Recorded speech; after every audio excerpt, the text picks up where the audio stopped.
is advised. Hey everyone, this video is brought to you by Audible. Audible is offering you a free audiobook with a 30-day free trial membership. All you need to do is go to audibletrial.com/bgunlocked. The link is in the description below, and now enjoy the video. Hey everyone, welcome to the discussion for Pendulum. Well, specifically the solo variant for Pendulum. And it's okay. I don't really like it. And this is actually for a number of reasons. One, this is a real-time game, and if you watch our discussion and watch our playthrough for Pendulum, we go back and forth on doing the timed variant and the untimed variant, and basically this game is meant to be played with the timers, with the hourglass, because otherwise there's not enough to do that warrants it to be as slow as it is. But the pacing with the time variant is excellent, and this is a very weird one. You're controlling NPCs where you're also trying to manage everything, with like the timers and where their workers are going. Also, whenever because the game can be fast paced, where it's like, okay, as soon as this flips, I want to grab my workers and set them to be able to do what I need to do. But whenever you grab your worker, you have to stop and you have to draw a card and be like, oh, okay, so that's going to get rid of this one, or they're going to move, and that's time that you're wasting on being able to place your workers and plan out your strategy. Now, could it have been like worse? Absolutely. Like, at least there's three things that they're really gonna do. You're gonna draw, and they're either gonna move someone, and then you basically look at the row with the timer on it, and the Anima color moves to a spot where there isn't one. That's pretty much it. And you do have a player aid that tells you exactly the four ways that they're going to move. Or they're going to flip a timer and things like that. But I don't much care for okay, I'm going to pull my worker off. Oh, wait, I know I wanted to place him over there, but now I have to, alright, now I have to draw a card. It's weird. The other thing about this game, I mean, it's just, like, it's not bad, honestly. I just still don't really like it.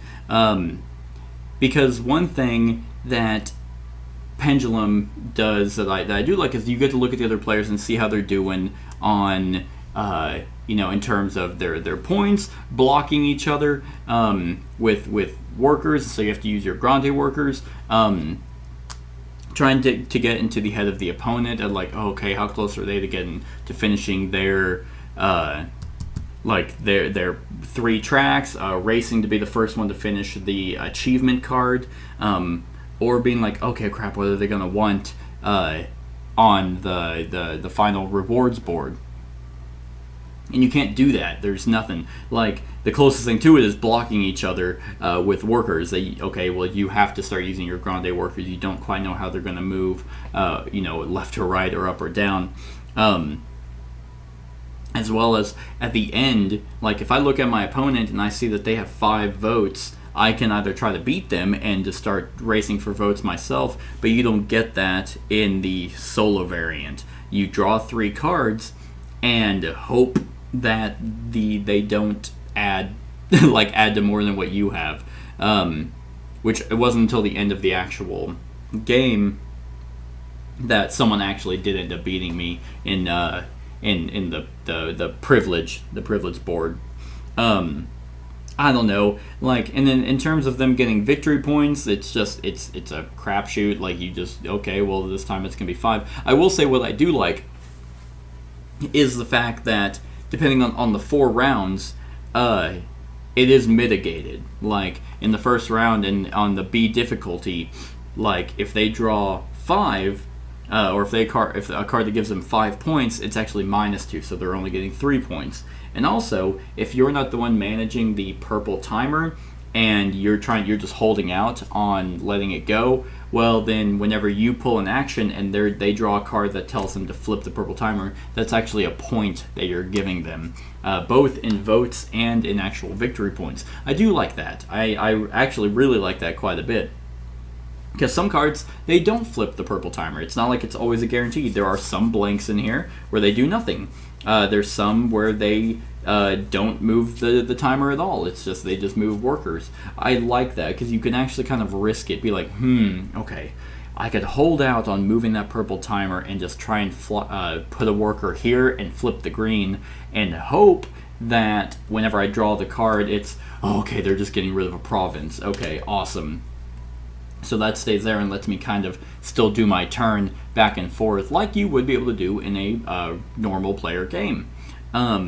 Because no one has to flip the timer. It's only until someone decides to do it that now you're racing against the clock again. So it did that really well. I will say both this game and Tapestry still do a pretty good job of simulating a three-player game, which in most solo variants, it's either a completely new Automa person, or where they're doing this whole thing, or it's just an arbitrary thing that's just racking up points. Like, it's making shit up. Just give me a goal at that point. Just tell me I need to beat 50 to win, not have me move shit around just for them to do free stuff and get free points. It's like, so I will say I did feel that it was pretty balanced. I never felt like the Automa was actually just doing stuff. I did like the kind of racing for the achievement card where it's like, okay, but if they take the second one, then they take the legendary achievement off. They don't gain it, they always have it, but you've lost the ability to actually take it, which is, that puts some stress on the player because you don't know what the achievement's going to be, and you have to have it to win. But you do have 4 tries to actually do it. One of the third things on the Automa cards was to remove a card, like from the rewards track. I never felt that came into play because I always aimed to get more votes than them or try to. So I can for sure get what I want. I know in this game I did a lot better than I did in the actual player game. I was able to get, 4, 7, 10, 11 points, which is not nothing. I think it's pretty organized, the way that you do everything. Like there's a spot for time markers that you just place there. There's a spot for the scoring card, and there are, of course, different difficulties that each round they're going to get more points and more votes. The fact that you only keep track of 2, you might have been wondering what the black workers were doing there. Those were just there to just take up more space. They never actually moved or did anything. They would just stay there. I did like the fact that the Automas only stayed on blue and green, and purple and green. So that you didn't have any more to manage. It's just okay. I like Pendulum where you are racing against the other players, because that's really what it is. It's a race to finish your track, and if you finish your track, it's the races who got more points in the parchment area. Here, you just don't have that interaction. And it's just, I don't know. I think for the game, like, for what Pendulum is, it's probably the best solo variant idea that I can think of. Like, I can't really think of a way for them to fix it, because it does do everything pretty clean. This game, to get the true experience, you need to have multiple hands on the board. You need to have people racing and flipping the timers on their own, and everyone holding off on the purple one. Otherwise, it's like, okay, who wants to take it? Who wants to start the timer? Blocking people, racing for the achievement, and racing for the votes, to get more votes to get the rewards. That's really what I feel Pendulum offers, but you don't get that in a solo variant. However, it is clean. Nothing changes the way you're going to play. Like, it's not like some weird, okay, well, actually, normally what you would do is this, now you do this whole thing. That's not in here at all. So yeah, it's okay. I think on a scale of 1 to 10, I'd probably give it a 6. 6 out of 10. That is slightly above average, and the reason why I'm saying, normally I'd give it a 5, but the reason why I'm giving it a 6 was that even though the only thing that was jarring was you flipping stuff, taking a worker off, and then having to draw. But I will say, thinking more on it as I was talking about the way the game was flowing, it never was like a hindrance too much. Like, you still had to draw and quickly look, but because they only do 3 things, you can draw, immediately take a province off, like for this card, and replace it. You draw, look at the timers, be like, okay, that doesn't need to be flipped, this does, or this one does, and it flips, and then you just take one and move it over. Or you look and it just tells you, okay, a purple needs to be moved. Okay, well, that's where the timer's at, so that's going to move over into the blank one. Those are the only 3 things.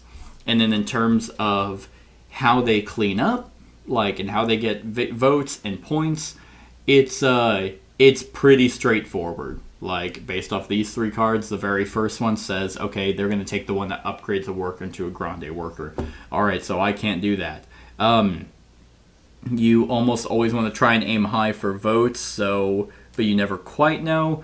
There's some mystery, I guess, to that, and I do like the mitigation of the victory points, that they get more points at the very end, just like you're most likely going to be able to do because of provinces and stuff. So it is pretty clean, and I do like that. Is it my favorite solo variant I've ever played? Absolutely not. But it is serviceable. However, I probably wouldn't play it again. Like, I like Pendulum very much with actual players, not by myself. So take that what you will, and I mean, you can watch the run through for yourself and decide if that's something you would like to do, or if you might think it's a little much. I mean, the only hiccups I could think of was when the green hourglass wasn't actually standing down. That was annoying. Whenever I went to grab the black hourglass, I knocked my points off, and I was like, crap, that sucks, because that's very important. But that's really more of just where I place that versus the actual, like, the game. So yeah, it is what it is. Those are my thoughts on the solar variant for Pendulum. Let me know what you think of the solar variant in the comments below. Other than that, like, comment, share, and subscribe, and have a wonderful whatever time of day it is for you. Hey everyone, thank you for watching, and I really hope that you enjoyed the video. If you would like to see more of my content, go ahead and click that subscribe button and the bell to be notified whenever I upload any new content. If you feel like supporting the channel, you can go ahead and click that Patreon link to be taken to my Patreon, and any help is truly appreciated. Other than that, stick around for any other run-throughs or reviews or cool top 10s or whatever I feel like putting on. Other than that, like, comment, share, and subscribe, and have a wonderful whatever time of day it is for you.